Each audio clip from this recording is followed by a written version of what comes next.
challenging relationship or relationships. Sharon Horne-Ellstrom here with Supersize Your Business. We're going to start using a tool tomorrow to fix in 5 days or less any relationship in your organization. Now, I've used this tool just for the last 5 years. I wish I would have known it earlier, but I didn't. I just, as part of the pandemic, came up with this framework and this tool that works for any challenge, any situation, any obstacle. And this month we're focusing on relationships as we go through a life framework that I've used for decades to add some structure to both our businesses and our life. And this month we're focusing on relationships and the power of relationships. Business is all about relationships. So if we have one that's giving us a hard time, and if you're human, chances are you've had a relationship that is challenging you in some way, or some relationship that you would like to improve. All of us, I believe that we're on this journey of continuously improving every little bit of our life. And one of those most important areas is relationships. It might be a customer that's giving you a hard time. Who hasn't had a nightmare customer?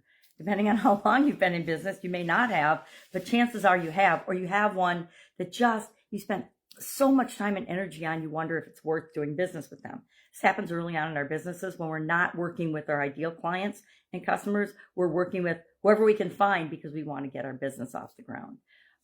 And if you've got one of those, I would say apply this tool starting tomorrow when we introduce it. If you've been with me any amount of time or in the last 5 years, you know it's the SOAP framework. We're going to soap up this situation using a simple 4-step process, and that gives you an extra bonus day to apply it or decide if you need to cut the relationship off. When I had my Italian food manufacturing business, I had a client. They were actually our biggest customer.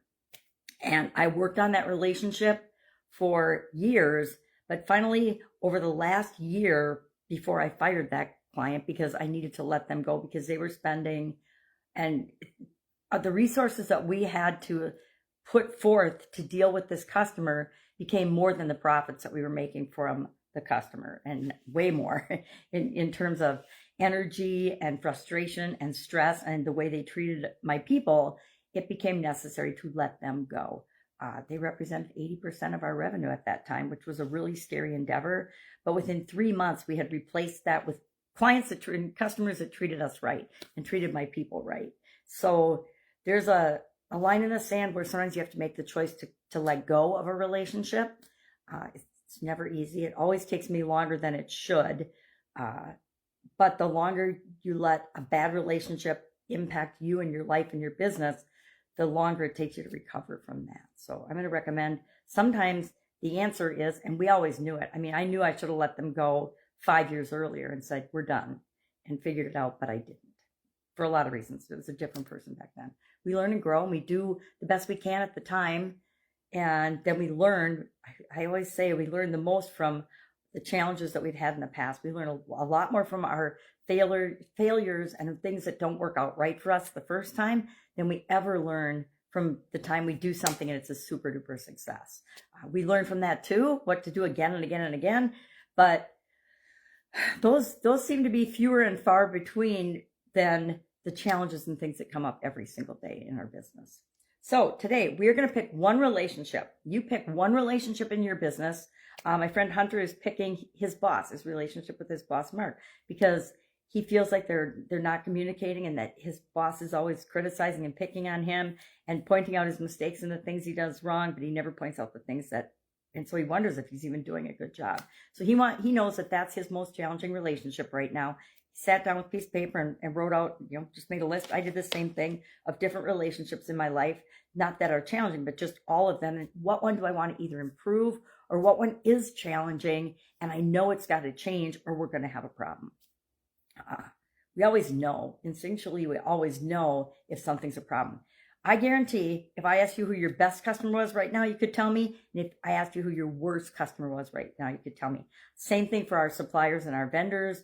I worked in an organization where we had the USDA in every single day. And we had good USDA inspectors who were awesome and easy to work with. And then we had those that were trying to make a name for themselves. And so we're always looking for something that they could criticize or be wrong. They got really frustrated at our place because we didn't ever have anything wrong. Why? because I was a quality manager in corporate America before I got involved in that business, and I knew what to do to not have challenges. You know, you prevent things from happening, and that's the best way to run our businesses. All right, if I can help you in any way, coming up with a relationship you want to work on, I suspect you already know which one you want to do. I already know which one I want to do with respect to business. So if you're struggling with that, just please ask. Otherwise, have an awesome day, and we'll jump right into the tool tomorrow. Have a great day.